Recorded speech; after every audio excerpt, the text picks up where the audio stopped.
Welcome to the Power of Design podcast, where we have inspiring conversations that explore the intersection of architecture, construction, and real estate, so we can understand the dynamics and trends that shape an exciting and powerful built environment. This is your host, Jack Osa. Today, in the Power of Design podcast, I'll be talking to Virginia Luther. Virginia is a managing director at the Spectrum Companies, a commercial real estate firm in Charlotte, North Carolina. Her mission is to grow the company through development opportunities, office acquisitions, and leasing management assignments. Virginia is a bold, go-getter professional. Starting her career as a property manager, she quickly gained an understanding of how buildings work and what's important to potential tenants. With many years of experience as an office leasing broker, she has participated in over 1 million square feet of lease transactions for large nationwide companies. I love that Virginia is a proactive and intentional professional, participating in industry events, gaining visibility, and establishing a unique personal brand for herself. This is my conversation with Virginia. Virginia, welcome to the Power of Design podcast. How are you today? I'm great. Thank you so much for having me. So appreciative. No, I'm so happy to have you here. Thank you. You and your baby. That's right. You're my first guest with a baby. That's right. So there's two of us here. Oh, nice. Yeah, due mid-March, so right around the corner. Awesome. So Virginia, I know you're very active in the commercial real estate industry in Charlotte. Not only helping your clients with your expertise in office leasing transactions, but also participating in industry events, moderating panels, and sharing knowledge among your peers. Why do you think it's important not to only focus on what we do, but also sharing, discussing, and learning from each other, even from our competitors? I think it is a vital part of our industry in general to share information.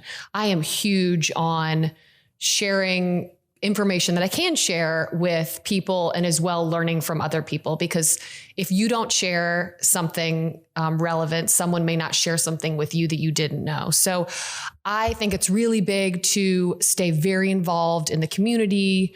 I love doing self-branding with panels and talking to other industry leaders and at all levels of the industry to understand what they do and how they do it. And so that we can better understand from each other the different aspects of our industry and what we're doing.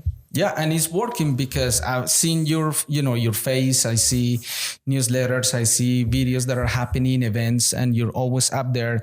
And I think that speaks a lot about choosing ourselves, right? You're not waiting for somebody to come and make you do that. You're making the decision to be visible, to share what you know, which is something that is available to everybody. Yes.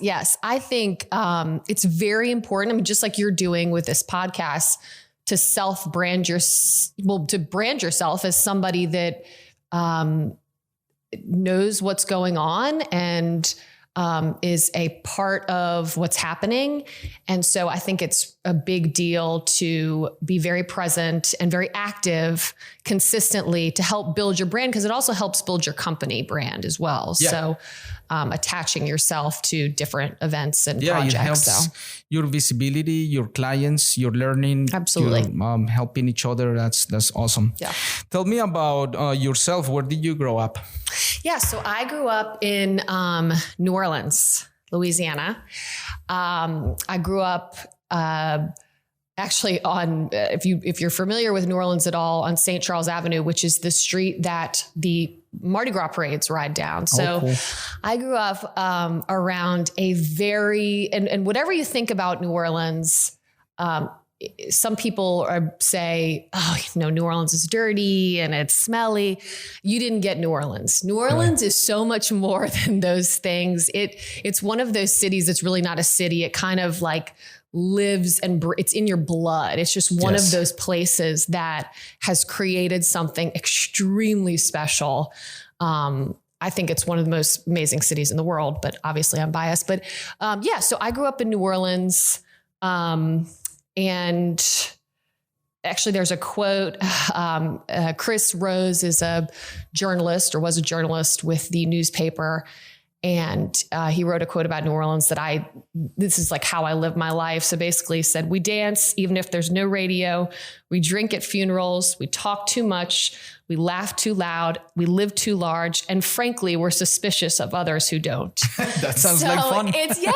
So that's how I grew. I grew up just living really out loud, and also in a city full of culture and specifically architecture that lasts for, 250 years. The home I grew up in was a 150-year-old home, and it's still there today. And it's a beautiful home, and it hasn't been changed. And so I think also growing up around my father was a real estate developer and broker. My grandfather was the president of the largest real estate company, Latter & Bloom, at the time. So again, that's a little bit in my blood as well. Right, yeah, you had no other choice. Yeah, exactly. You kind of grow up with real estate being talked about since I was, at the dinner table since I was young. So that's another, not only is New Orleans in my blood, but real estate probably was in my blood inevitably. Yeah. So you stayed in New Orleans until when? So I went to school at James Madison University. So I grew up all the way until college, and went to James Madison and got my degree in business management, entrepreneurship, and innovation. Not knowing what I wanted to do, but left James Madison and was kind of researching cities from there where I wanted to move. I had friends in Charleston, friends in DC. I didn't want to go back to New Orleans. I'd kind of done New Orleans, so I was ready to kind of get out and do something different. And I was driving from Charleston to DC and stopped in Charlotte. And this was in 2007. Mm-hmm. And there were cranes in the sky, and Uptown was like so exciting. And I was like, oh man, I gotta move to this city. This is going to be fun. Yeah. And of course, I moved here. I Craigslist roommates off, back when Craigslist was probably a little bit safer than it is today, yes. or I don't, but moved all my stuff here. And then the crash happens, of course. Oh, yeah. Perfect timing. I was fortunate that Hines had just purchased the Charlotte Plaza building and the Caroline building.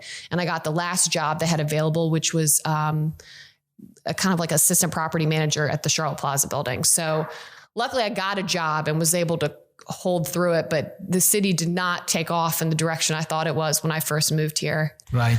Back in 2007. So yeah, I don't know what's with the skyline of Charlotte. It's not even that big, but when I saw Charlotte for the first time, I came from Colombia to Atlanta, and I was there for about 2 weeks. And then me and my brother, we came to visit a cousin for a weekend. So we came to Charlotte, and they say, hey, we're going to just drive around Uptown, and so you guys can see, and we'll go to the apartment. We were like riding around Uptown, and then we started coming up to 77. And I look at my brother and say, we're not leaving. Yeah. That day we decided we never left. Yeah. We came for a weekend and never left. That same weekend we started looking for apartments. Yeah. And we rented an apartment and paid 3 months of rent. And we're like, okay, that's it. This is it. I'm not leaving. Yeah. I mean, we're 2 hours from the mountains, 2 hours from the beach.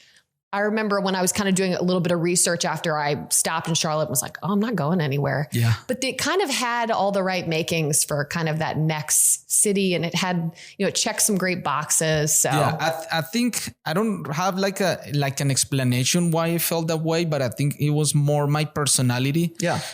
It felt so calm and looked more like a big garden with some houses sprinkled around. I'm like, oh my God, this looks so nice. Yeah. Cool. So you start working at that job, Charlotte Plaza. Yes. And then what happened? Well, so started in the industry in property management, which is a great way to start because you really learn an asset from the ground up, how it functions as far as the systems that make it work, how the tenants live and breathe in it. And so that was a great way to start in the industry. However, property management is for a specific kind of person. And I was not the right fit for that job, only because, I'd always been interested in the development and the brokerage side. And also property managers deal with problems all day long. All you get is the calls that say the bathroom's not working. It's too cold in my office and I hate it here. Yeah. So from there, I went into more of a sales role with a company called Scotty's that sold exterior high-rise window washing. Oh, wow. So I got to sell to property managers, which was great. And this was, still back when the industry, Charlotte was still not growing yet. So this was a way to kind of transition into see a sales role. Yeah. And to see if I liked the sales piece, which I loved, but I really was interested in the brokerage. So I, from there, did what most people do when they want to get into brokerage. And I met with everyone in town that I possibly could, and then use that name to get the next meeting, and that meeting to get the next and the next and the next. So one of the meetings I had was with Mark Ayers, who had purchased the rights to Cressa, which was a tenant rep shop only. Mm-hmm. I had been talking to a lot of landlord reps. It's much easier to get into the industry as a landlord rep, where you have an asset and you are helping tenants move. You're showing the building itself. Yes. So you already have a building to sell to somebody. Right. And they are touring your building. And I thought that's probably the easier way. But I met Mark Ayers and was like, man, this is a guy I got to go work for. There was something about him. He was doing really big deals in town and he liked me. So I just said, okay, this is who I'm going to go work for. So, thankfully he hired me as a broker under him. And, the past 5 years had spent, with him and learning the industry and what makes tenants tick and why they make their choices, and what makes a really fantastic tenant rep broker, understanding the leases, and every section of the lease, and how to think outside of the box and to fix problems before the tenant realizes that they need the answers to that. So started on the tenant side, helping them find office space. Yeah. What would you say are like the top 2 or 3 things like you didn't expect that you were gonna learn when you got in the industry? That's a good question. I think, well, one, how difficult it is to win clients. I was a young female trying to call on CEOs of companies to convince them that I was a consultant. And that's difficult to do. And so I think winning business is very challenging at a young age, because you're meeting with people who have strong opinions and know what they want and don't have time for you, frankly. Yeah. And so you had to kind of learn how the best way to position yourself differently from your competitors. And so that was certainly something very challenging. Yeah, you need to learn how to sell. Learn how to sell, exactly. One of the things I really admire from brokers, and is like, I think you can make money 3 ways when you're an adult. You have a paycheck, you own your own business, or you earn commissions, which is like having your own business. Because if you don't produce, you don't make money. Yes. Right? And that's exactly why I wanted to go into brokerage. I liked being in control of that. Yes. I was not a good fit for a salaried individual who's sitting at a desk and comes in at 8 and leaves at 5. I wanted to control the destiny of my business. Sure. You're selling results. You're not selling time. Exactly. I sold time for most of my life. That's right. Now I don't sell time anymore. That's now right. I sell results, and I like selling results better. Yes. It's a huge difference. I think that just that understanding that, I think you become more disciplined. You know that, you need to perform. There is no other option. You have to. Yes. So the second challenge would be that I've realized now, being in the role I am, of why I like what I do even better now, because I absolutely loved tenant rep. I loved the chase. I loved working with clients. The challenge though is that as a consultant to them, you have no control over the decisions that are made.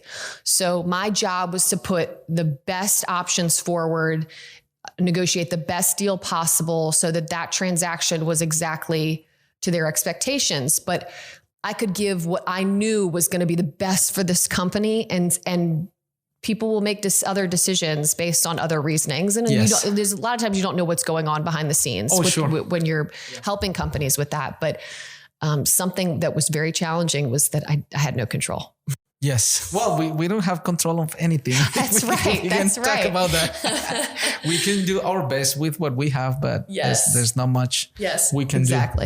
And the other thing is, once you're actively selling, and basically selling is influencing people to make a decision that is good for them. Yes. And how do you show them that is good for them? We're like kind of desperate to show, I know this is going to help you. Yeah. Yeah. But you don't know what they're thinking. Right. And they're giving you all, as an outsider, they're telling you all the things they need and they want. And your job is to package that into the best location and space possible.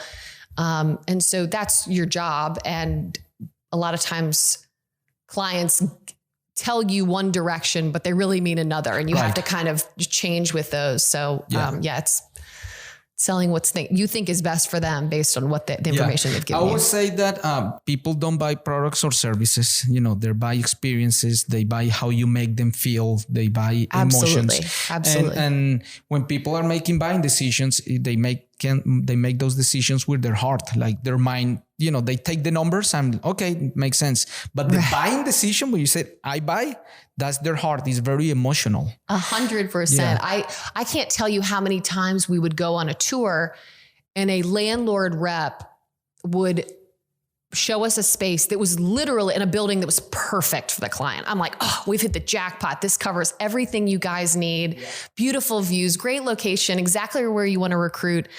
And they didn't like the landlord broker. So they would leave and be like, I didn't like that guy. Yeah.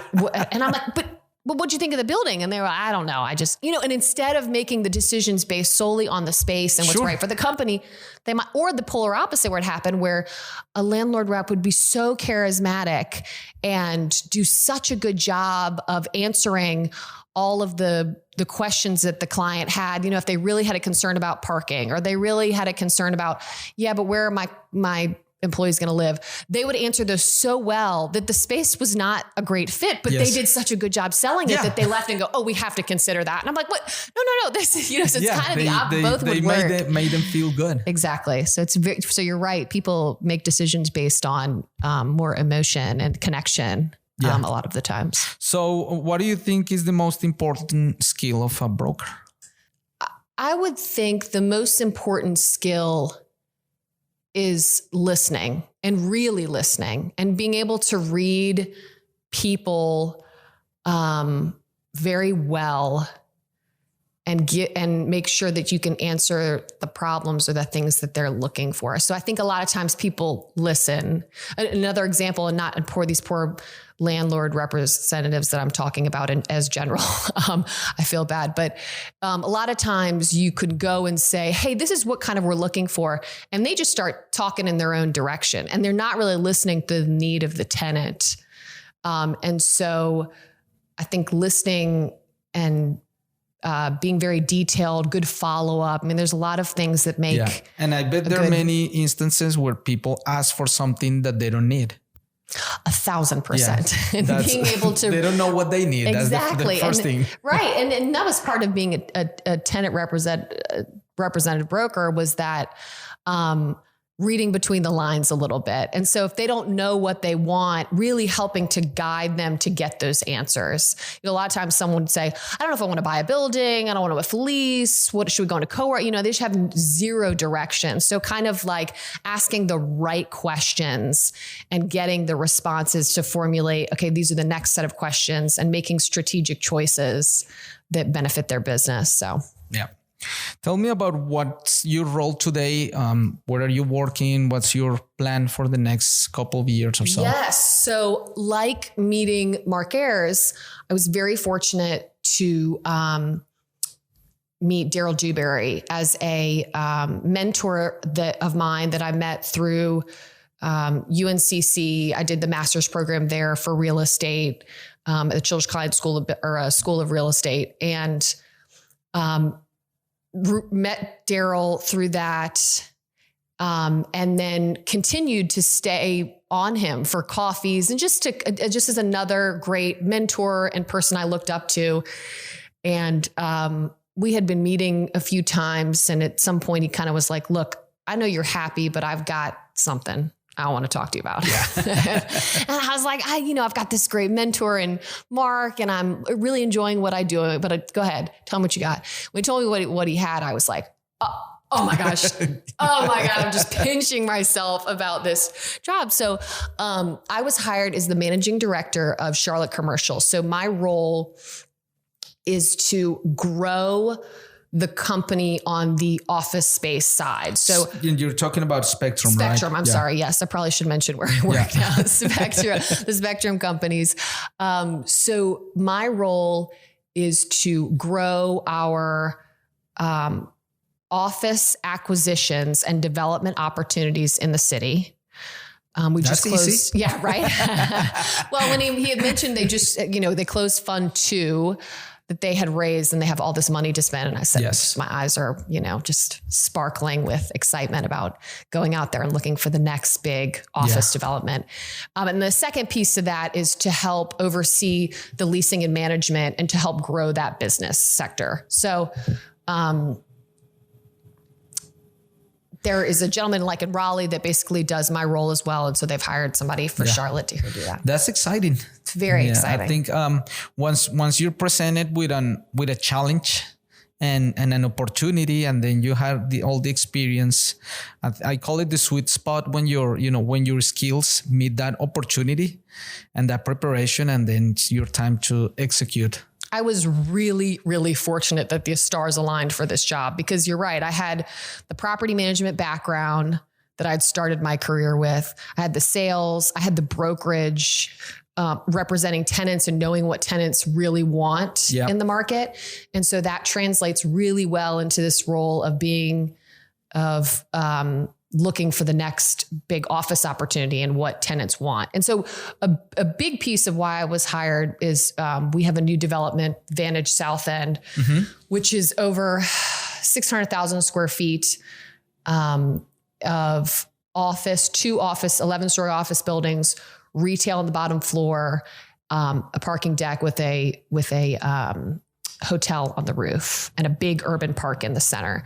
So that was the other piece that got me excited, was when they said, well, you're going to help, run the leasing for this new development we have and help us develop the pieces for it.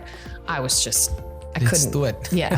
Couldn't even stand it. I was so excited. So that's awesome. Yeah.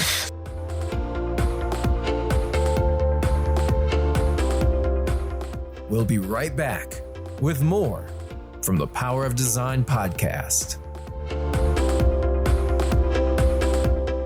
The Power of Design podcast is brought to you by OSA Studio, a multidisciplinary design firm focused on creating impactful experiences through the power of design. We partner with our clients to create buildings, interior spaces, brands, and strategies that help you deliver a successful project. As a minority-owned firm, we are committed to building a diverse platform of curious and driven design professionals so we can together pursue our full potential. For more information, please visit us at www.osastudio.com. So what do you think makes you good at what you do? Well, first of all, I'm very much a results person and a people person. So, I love team-based work. I love collaborating. I love listening to other people's ideas and throwing my ridiculous ideas out there and getting feedback. So I really love that. I'm also pretty bold with my choices. I am not one of those people that is not going to give you my opinion on a project or on anything. So it helps with not being afraid to kind of put yourself out there a little bit and your ideas out there. Yeah. And where do you think that comes from? This is actually a funny story that my father told me when he was growing up, and I think this, I probably get a lot of this from not only him, but my grandfather. So my grandfather was a developer in New Orleans and had was developing one of the tallest buildings in New Orleans at the time. And my father went with him on a tour one day. It was a speculative building, and they had a law firm, 100,000 square foot law firm they were touring the building with. And my dad said that my grandfather took them up to the top floor and said, these are the views. And one of the lawyers was like, yeah, but what about hurricanes here? Is this building can it make hurricanes? It looks too high up. And so my grandfather ran full speed at the window. And my poor father, can you imagine, is like a child, because he just like tagged along, watching his father run toward the glass and That's slammed awesome. his body up against it and said, see, I built this building. You're not going to fall. Nothing's going to happen. Oh my God. So my poor dad was like traumatized, but the boldness of running up to a building and slamming your body onto the glass. And they ended up signing for more than half the building. Yeah. But that kind of boldness in your decisions and kind of putting yourself out there, I think is part of how I've gotten to where I am, not being afraid to ask for what you want and give your opinion. That makes a lot of sense. And I think just as humans, I think we always try to fit in, to work with everybody. And I think at some point we go too far that we start limiting ourselves too much because we don't want to stand out. You don't want to, be the center of attention or anything. But when we're talking about business and going back to that decision-making process in people's mind, you always are attracted to something different, to what's happening at the edges. Yes. Because that gives you differentiation. When you're just like everyone else, and I do this when I work on branding projects with my clients, when you're a professional and do what you do and you're a nice, honest person, you're just like everyone else. There's no differentiation. Right. So anybody can do the job. But when you grab the attention, like that move of your grandfather grabbed their emotional attention. 100%. And that probably drove the decision making. And I think that's one of the things that we all can do all the time, but nobody does it. Totally. You got to be a little brave. You have to just, especially in this industry, you've got to put stuff out there and see what sticks and not be afraid to make a mistake, but also to make like a really interesting, exciting decision on a project. So cool. So we are in a very exciting time for, construction, commercial real estate, office leasing. There's a lot going on in Charlotte today. What do you think it's going to happen in the next 5-10 years in the industry? Well, that is a very loaded question, but I love the path that Charlotte is on right now. And I really see it and hope that we continue on this path. When I first moved here, now that was more than 10 years ago, Charlotte was very vanilla. And it's still a little vanilla, and we're working towards not being so vanilla. Yes. But man, you're right. This is such an exciting time to be a part of the industry. And that's part of my role is over the next 5 to 10 years to help continue to grow the city and be very methodical about it and the decisions we make. But I hope, we're at that prime size of a city that's really on its way to growing into the next, I don't want to compare us to Atlanta, but that next big city that's really a game growth. Changer. In the southern states. So it's a great time, and I'm very bullish and excited about Charlotte over the next 5-10 years. Sure. So most of the clients or companies you serve, I guess they're just, needing office space mainly. What will you say is the biggest challenge companies needing real estate are facing today? Clearly talent, recruiting and retaining the best talent is getting more and more challenging. Costs obviously are a challenge as land costs go up and construction costs go up, and real estate, then that translated into rent for companies. So that's a challenge. And just staying on the forefront of what's coming next, I think, for companies in general, and then that translating into the decisions that they're making on the real estate front. Yeah. Good. What's your biggest frustration with architects? Oh gosh. That they can't get me what I need yesterday. Slow. No, architects are actually one of the lowest expenses if you look at all the costs that go into development. Yes. And one of the most important pieces that can really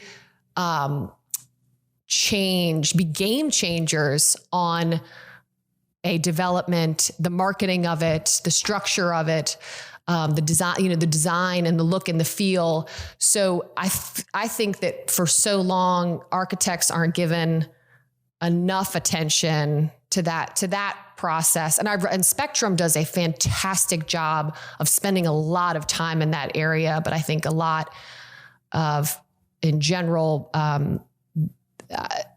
it's not so much what is frustrating. It's more, they actually should have a lot more input and be involved much sooner and longer than I think that they do.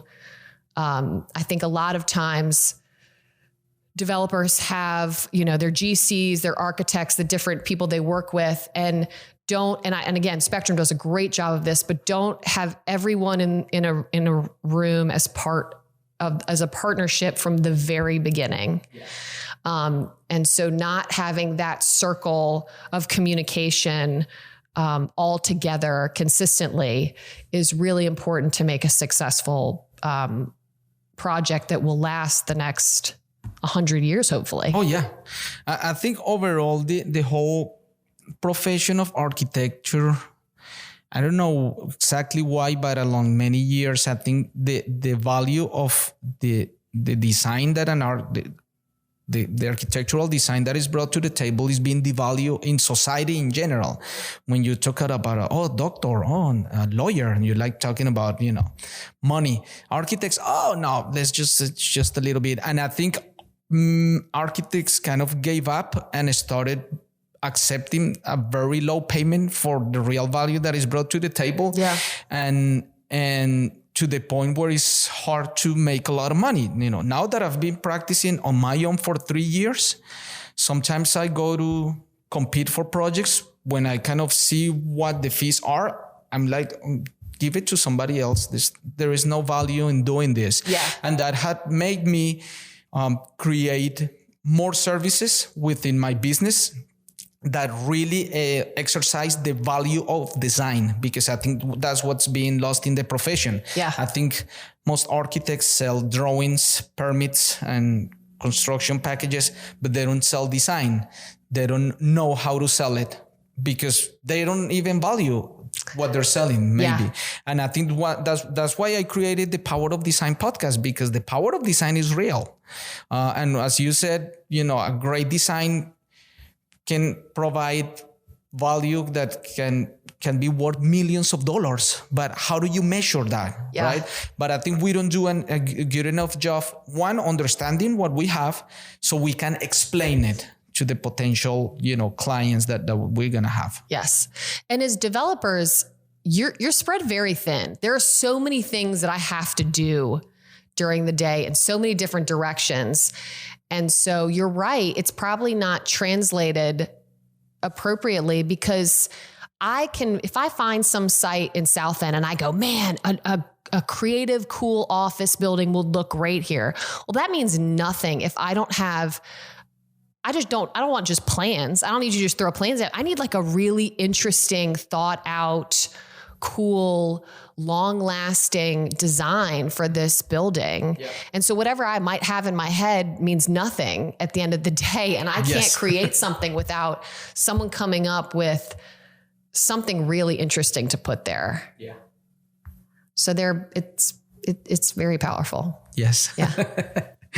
So tell me about the local real estate industry. I know there is a lot of competition, since there is so much going on. Who do you think is going to be at the forefront? What kind of things do real estate brokers or people in your industry to stay ahead in terms of keeping up, with technology, with new trends, with design? That's a good question. It's difficult. I think oftentimes companies like CBRE, JLL, Cushman have a lot of money and a lot of manpower invested behind real estate, and being able, especially on the technology side, to come up with those new technology softwares. I mean, I've seen from JLL where you can click on a link of a space and be brought into that space immediately and do a 360 and then pretend like you're walking down. I can see a 360 of the conference room and then walk into the break room without ever you could be a million miles away. It doesn't matter. So that type of technology is unbelievable. And companies like myself, with Spectrum, we're a local developer, and we just don't have millions of dollars to throw at technology. So I think, in our case, it has to be based on the people that we hire that are very good at they're the best at what they do. Yep. And using people as our strongest resource. Because if you think about how technology, our phones, what we have access to on our phones is insane, but especially with social media and kind of like the Instagram effect of, I can see any design, a beautiful photo of any design of any building I want to from my phone that I wouldn't have been able to see necessarily, and also like the WeWorks effect of how the design of their spaces. I can see every single WeWorks space and how they look inside and how they feel inside. And so although this technology is great of what these big companies are doing, and it's a game changer, I can easily access ideas that I would never have access to before now with technology and social media, and being able to see spaces in every city in the world and what they look like and how they feel. And so that's a huge. Yeah, I was driving my son to school this morning. He's 11. And I was telling him that there was a time in my life when we didn't have internet. I remember that. And if I wanted to learn about something, I will go to the library at home and look at the encyclopedia and look at the pictures. And we was like, oh my God, like, how do you do that? I remember one of my first jobs when I was in college, home interning, was with the real estate company in New Orleans. And they said, we want you to go drive down Veterans Boulevard, which is it's a kind of what would I compare that to? Maybe like a try-on. And I want you to write down every single address, what business is there, and take a picture of the building. Well, now with the mapping system, Google, you could never, now you should leave your office, but you could never leave your office and you can see what a street looks like on the outside of a building and who's in it. Yeah. So you're right. It's really changed, because I had to create that from scratch. It took me all summer to create all the businesses and the building photos and addresses. And just how quickly now, our analyst yesterday, I was like, oh, how big is this office park? And he was like, oh, it's 20 acres. I'm like, how did you, he just measured it in 10 seconds. And I was like, oh my gosh. Just with Google Earth is amazing what you can do just with Google Earth. Yeah, it's insane. One feature that I'm always surprised by is you can measure the height of a building. That's crazy. So I understand in plan, okay, but the height, how do they get that? And it's pretty accurate. It's wild. It is wild what technology is doing. And it's only going to get, think about how quickly it has accelerated since you and I probably started using it. And so just trying to stay on top of that is crazy to just see what's going to happen over the next 2 years, let alone 10 years with technology. So it's exciting. What advice would you give a young professional starting in the commercial real estate industry? Oh, I've got a lot of advice, because I've been very fortunate that I've spent a lot of my career getting advice constantly. And so the biggest thing, and I think anybody will tell you this if you want to go into whether it's development or brokerage or really anything, is find a mentor. The only reasons I was able to get the positions I'm in today is because I got into companies where there was somebody I really admired, and then I worked my tail off for them, doing whatever they needed and trying to stay engaged and trying to think of things they didn't think of, to give them ideas. And was fortunate that people like Mark and Daryl took me under their wing and have helped teach me the business. So that's vital in doing. I often meet with young females just because there's not that many women in my position in the industry. And so I always tell, and this actually goes for both males and females, but be bold, don't be timid. This industry you will get eaten alive if you are timid. So make bold choices. If I meet with somebody and I say, I've really been tracking what's going on in the university submarket, and then they leave me. If they were to follow up with everything, all the news articles they could find on the university and just send it to me, being really proactive and saying, look, I know everything that's going on in university. Yeah.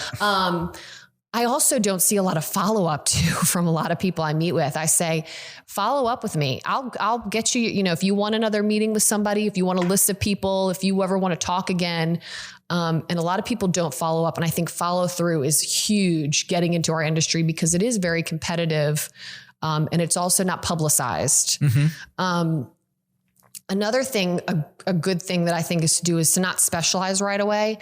Try different pieces of the industry. Because you don't know if you're going to love being an engineer or an architect or a broker or a property manager unless you kind of try a little bit or go work for a company that has those different departments where you can see where you'd fit. So not specializing right away unless you just 100% know what you want to do with the rest of your life, which most of us don't, but is to also kind of try different things within the industry. And I would think that the personality plays a big role as well. Some people's personality lend itself more to, be out there, be bold. Some people may not like that or feel comfortable. That's another piece that I talk to people about is your personality type probably fits. If you are not someone who can pick up the phone and call anyone in the entire world and have a conversation with, if you're not that kind of person, brokerage is probably not right for you.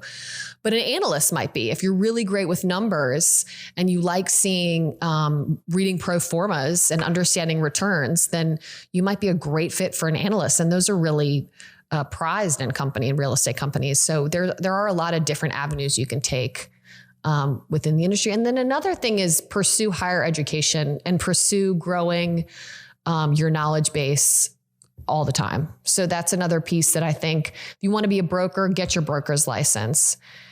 If you want to keep growing your career, go get your master's, go get your CCIM, join organizations that support the education in our industry. So that's just another piece best way to get in and stay in. Cool. Well, this is it. Thank you so much for coming. I could keep talking to you all day. It's part 2. I just want to thank you for being here. I appreciate and value who you are. I respect you and I wish you the best. Well, thank you. I really appreciate it. We need to do a project together immediately. I've got some stuff advantage I could probably use you on. So thank you.